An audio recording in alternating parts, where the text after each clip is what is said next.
Hello everyone, I'm Urmila Chanam, founder of Breaking the Silence Worldwide Foundation, an NGO working to raise awareness on menstrual hygiene management since 2014. I welcome all of you to the Khud Karo Competition, a national competition on waste management of menstrual waste at household level. So today I'm going to teach you how to manage menstrual waste that is generated and how you can dispose it of correctly. But did you know there are two types of waste which is generated at household level as per the Solid Waste Management Rules 2016 in India. So all the waste which is generated at home can be categorized and segregated at home before you dispose it off outside. The first kind of waste is the dry waste, which goes into the blue bin.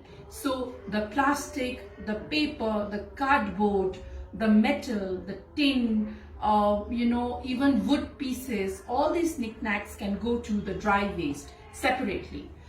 Food waste, gardening waste, all these biodegradables can go into the wet waste, which is the green bin. So whatever waste which is generated at home is actually stored in the home temporarily in these two bins, wet waste and dry waste at home, before they are disposed of outside.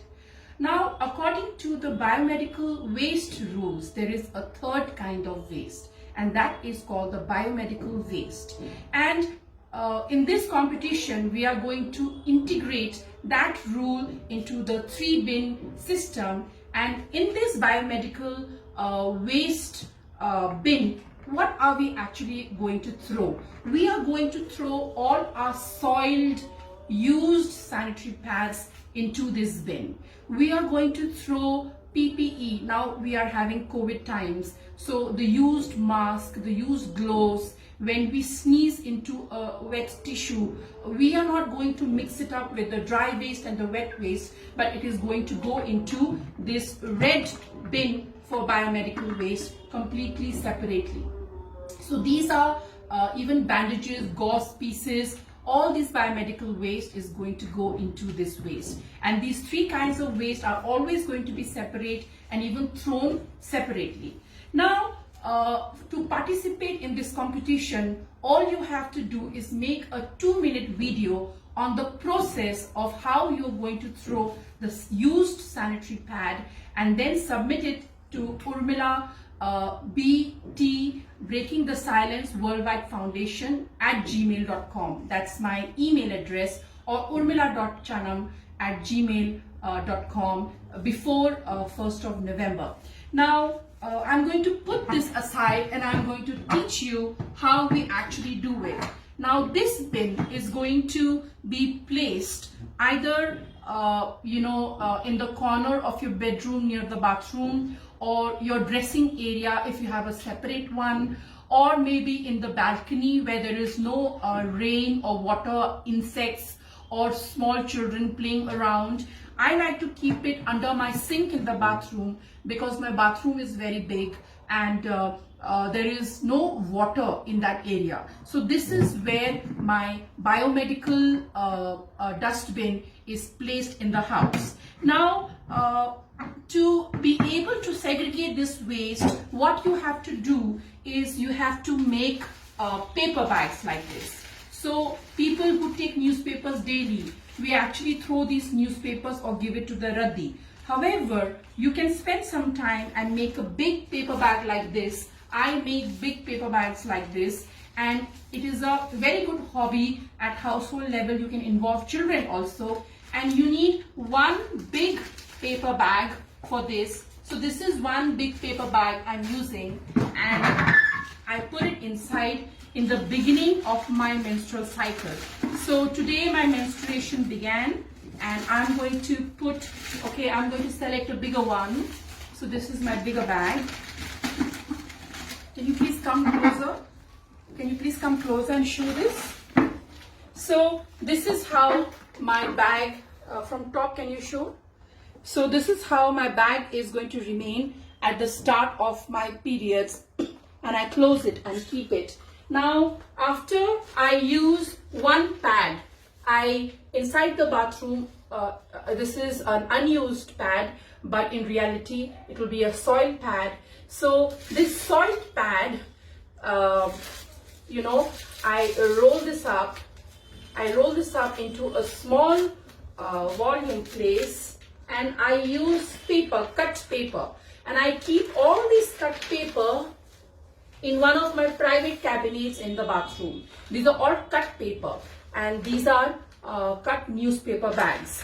So I put it in this paper, and I put this here.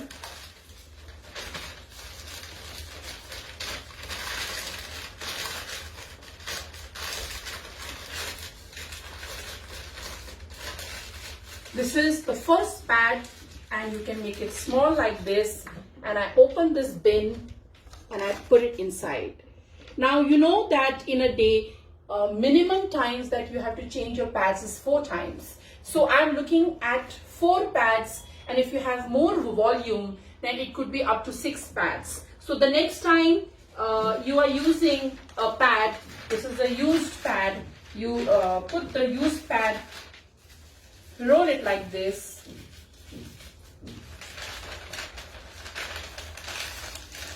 and you put it like this. This is the second pad. Open it and put it inside. This is how your pads are being saved.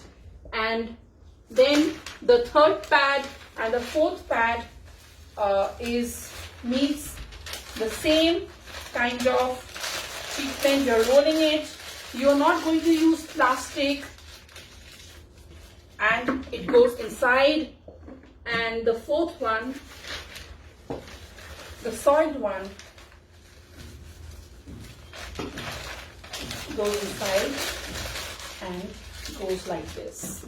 Now, in a day, you have these soiled pads which are put in a newspaper bag, a strong newspaper bag which is made of 3 layers, so that it does not tear from here, and it is separate from your household garbage of dry waste and wet waste. It does not get mixed. And before you throw this outside of your home, you can come with me. Before you throw this,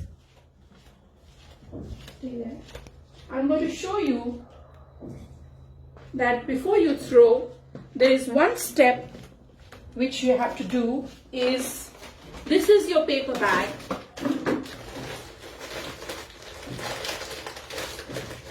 and you can seal it like this. You have to make a black marker cross. This is for the waste collector to know that this is a sanitary pad waste. So this is the rule in India, as per the policy of India, of how you have to dispose your used pad. You have to put a cross on your soil sanitary pad, and it is very easy for you to throw this pad, because you will go out of your house, and if there is a bin outside your house, then you are going to throw it in the correct bin. And that is how you have to manage your sanitary pad waste at individual and personal level. All this looks very easy, but is this really happening? No, it is not happening. As per a study, even the segregation of waste at home into dry waste, wet waste, and biomedical waste is not happening. Only 30% of people in Bengaluru, of a population of 1.4 crore, are segregating their waste at home. So the remaining 70% are not segregating that waste. And why is segregation, separation of waste so important for us? Why is it important? Why can't we dump all the waste which is generated together? It makes life easier, isn't it? Now, I want to tell you that segregation is important, because if you don't segregate, all this mixed garbage will be picked up by the waste collector, by the civic workers. All of them will be transported to fill and be dumped in a landfill. And landfills are overcrowded. There is no space going on, and it seems that we require a big city as big as Bangalore for the waste generated in the country annually if we cannot reduce the waste which is being generated. So segregation is very important. The second reason why segregation is important is because the city or the town or the state already has a waste management system in place. In some cities, the system may be very good. In some cities, it may just be starting. But irrespective of what is the level of waste management, there is an ongoing effort to process and recycle these things. So if you don't segregate these waste into three, then how will they get processed? Who is going to do the segregation? So if the wet waste is not separated, then how are the civic workers going to take it to compost sites? It's going to take a lot of effort for them to segregate the dry waste from the wet waste and then take it for composting, and lot of waste of effort also, and lot of money spent in transportation. So if dry waste is mixed with biomedical waste, what is the problem? The problem is we see in Bangalore that the Porokarmika, the frontline workers, the civic workers, 2-3 of them have died of COVID-19, of infection. So why is that happening? Because the frontline civic workers, they are mechanically lifting up biomedical waste from the garbage dump without knowing what is inside them. They don't have gloves, they may not have masks, they may not be protected all the time. So all the germs and infections from our biomedical waste is actually being, they are exposed to this. So there is a lot of infections and probability of their falling sick also because of our waste. That is one thing. And second thing, if we already segregate, then it can go directly to the processing plants. There are some plants where, incinerator, central incinerator, where they are burning all these sanitary pads. Sometimes they're being composted. Sometimes they are being shredded by machines, with the use of machines, and being made into packaging material. So all these technologies are taking place. But if you don't segregate it at household level, you cannot expect the frontline worker to actually handle your used sanitary material.